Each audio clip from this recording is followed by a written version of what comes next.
Let's make a stitch pattern. This is the herringbone stitch pattern in the round, and we've already worked it in a flat panel that you saw a few videos back, and now we're going to show you in the round.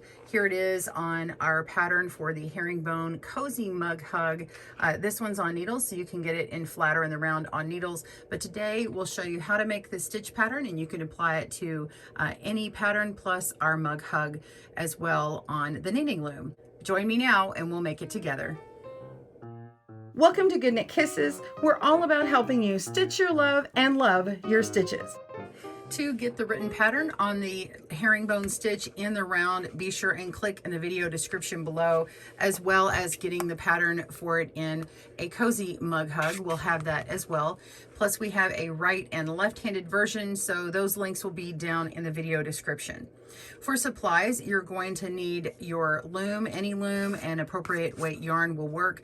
Any number of stitches, whether it's even or odd, works for this stitch pattern, and it's just connected and worked in the round. Whether you've got a rectangular loom, an oval, a circle, whatever, it just has to be able to connect.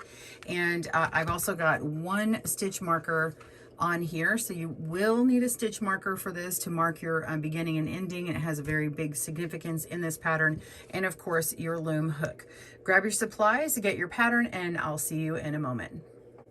All right, so I already have this one going in the round already, but I need you to know that it will curl on the bottom a little bit and on the top. That's just the nature of this stitch. So if you want to start with a 1x1 ribbing and go for a few rounds and then finish with a 1x1 ribbing before binding off, you could totally do that, or other stitch patterns that don't curl. This one should work just fine with a little bit of mild blocking. And I do want to talk about the cast on. You can do a long tail or even a chain cast on. I kind of like this true cable cast on. Because it's such a small project, you could try this little mug hug project first and test and see how you like it with different cast ons. So that's completely up to you. So go ahead and cast on your number of stitches. Again, an even or an odd amount, it doesn't matter. If you want the number for this mug hug, be sure and get that in the video description below. Pause your video and I will meet you back up for round one. See you in a moment. All right, round one. After you've cast on, mark your first peg with the stitch marker, and then we're going to be talking about working it in pairs. So if I say peg 1 and peg 2, I'm just referring to the first one in my sequence, and then peg 2 is the next one. So we're going to, for round one, you need to go ahead and knit the first peg. Just wrap all the way around and knit that. Move it to peg 2. And then you're going to knit over, but don't let it go. So we knit off and pick up that stitch with your other fingers, and then pick up the stitch that remains on peg 2 and move it to peg 1. And then the stitch that you've been holding, place onto your empty peg. So it's switching them sort of like a cable. Now your working yarn is between peg 1 and 2, and you're ready to move in another set of peg 1 and 2. So your next peg is peg 1. All right, so you're going to knit peg 1, move it to 2,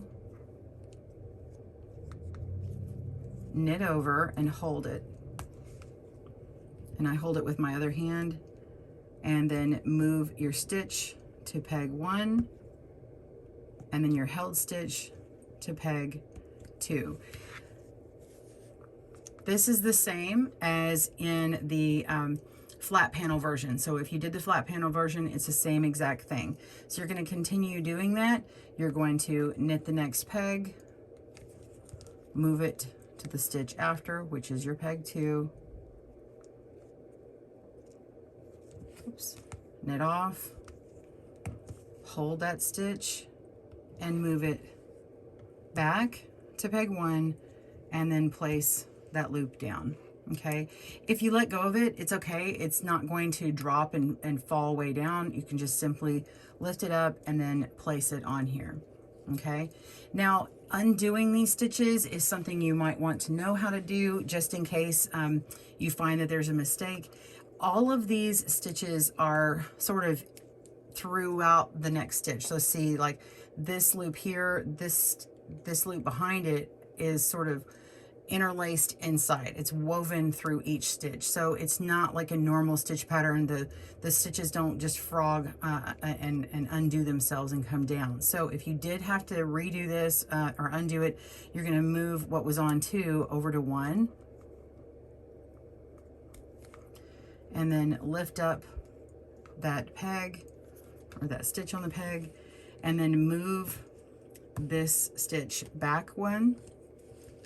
All right, and then now we have a stitch that's sort of just hanging back here, and we can actually just put it right on this peg here that has a loop. Okay, ignore the empty peg for now. Pull your working yarn to undo it, and then I just sort of separate them like this. Pick up this loose stitch and just hold it in the back. Now you can move this stitch here and move it back, okay, to that empty peg. Ooh, there we go. Okay, and then we have our peg right here with that stitch that was already previously knit. So to move forward again, it's already knit, and then you move it onto the next peg, and then you continue your little switch thing.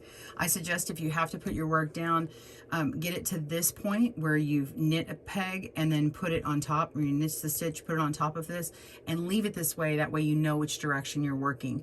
That's significant because when we get to the next round, there's a different way that it's going to go. We're actually going to be moving in the opposite direction with the way that we're holding the pegs. And so this will tell you if you're ending on a peg 1 or peg 2. All right, go ahead and continue on, lifting up that stitch, moving that 2 back to 1, and now replace this stitch onto the empty peg. All right, continue working it. Pause your video and meet me at the end of the round, and we'll begin the next round. See you soon. End of round 1. I've got 2 stitches left that I need to work here. Knit that, move it, knit over and hold it, move the stitch back, replace, and then we have 1 stitch left in our round, but you do need to work the last stitch and the first stitch together and twist those up. So go ahead and knit this stitch, this last one, move it on to the very first peg in the next round that has the stitch marker, knit over and hold. It's the same thing you've been doing. Move that stitch over, and then now you have this very last stitch on your marked peg. This stitch is going to look different. It's set up looking a little bit different. So you're actually going to pick it up. The very last step of each round is going to be to pick up that stitch on the marked peg and twist it. So I just pull it in between the first and last stitch and twist it over like this, and that will get it set up for the next round to make you a seam that just goes straight up and down, and it doesn't move at all. Now you're ready to begin round 2. Round 2, you're going to skip this first stitch. You're going to slip the first stitch, go to the second, and move the second peg onto the first like this, and then we're going to E-wrap peg 1. Now you're going to use your loom tool and pick up the second middle loop here, lift it up and keep holding it, and now move it around from the back of peg 2 onto peg 2. So you just lift it up and put it here. Okay. And then you're going to knit over peg 1 again, the bottom over the top. Okay, and that will actually make these stitches do that woven loop through to where you've got a loop, and then it actually makes the loop go between it, just how the other round was, but we're moving our stitches opposite. So again, we're skipping this stitch and we're moving the second peg onto 1. So directionally, last time you were moving your first peg onto 2, now you're moving your 2 peg onto 1. So now that we have it on there, you're going to E-wrap, take the middle loop, and we're going to place it on the next peg, and then we just knit off, and that's it. Every stitch is technically getting worked twice, but you don't have to move anything around with your fingers. It's all doing it for you when you do it in that one swoop. So your working yarn is between these two pegs. You're going to skip the one that it's next to, and you're going to go to this next one over here, pick it up, and move it to peg 1. So 2 goes onto 1. E-wrap. So I just hold on it with my tool. I don't let go. Knit over and move it on to peg 2. And knit off. Let me do it again. Peg 2 to 1. Don't let go. E-wrap.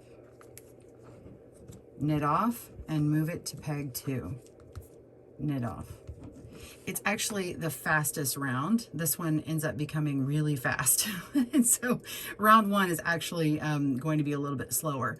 So go ahead and continue on this way until you get to your last couple of stitches, and we'll go on from there.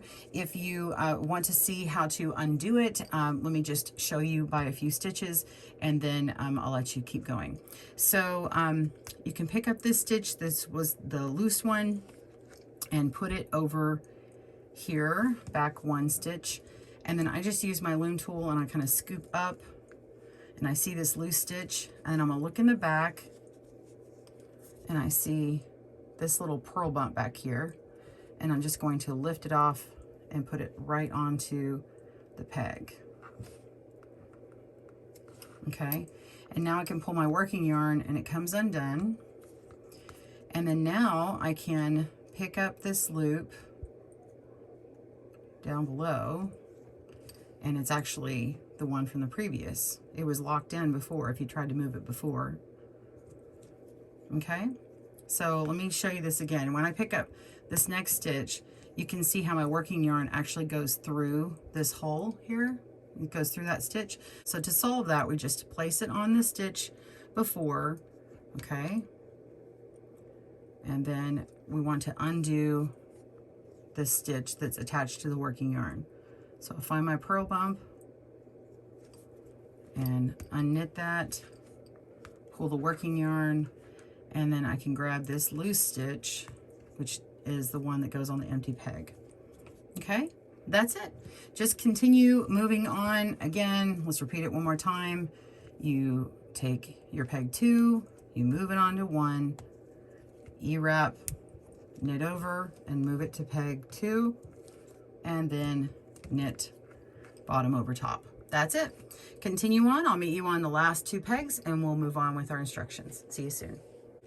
Okay, so I actually have 1 stitch left. It's my last stitch and my first stitch. I already did this one. I got a little ahead of myself, but that's okay. So one more time, we're going to move the very first stitch, that's actually our peg 2 in this sequence, over to our last peg, which is our peg 1 here.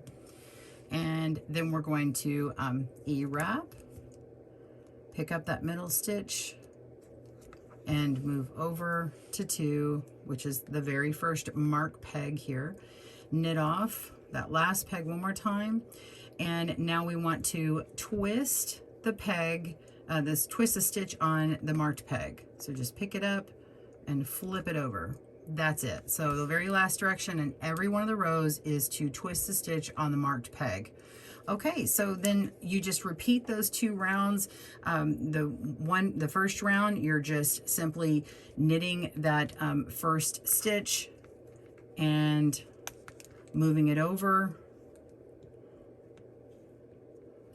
knitting off, and then you switch the stitches. Okay, the second goes on the first, and then we place that last held stitch onto the second stitch. That's it. So continue repeating rounds 1 and 2 until you get to your desired length, and you'll have this nice little herringbone stitch.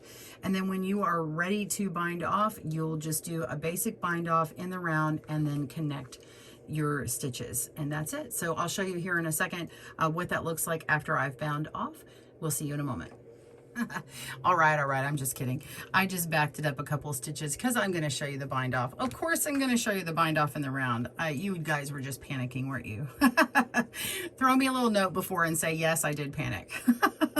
All right, so I've backed it up so that I can start my bind off on peg 1, which is my marked peg. I'm just simply going to knit over, and then we're going to knit peg 2. So we're knitting peg 1 and peg 2. Then we pick up peg 2 and move it to 1 and knit off, and then pick up that peg and move it over to our empty peg.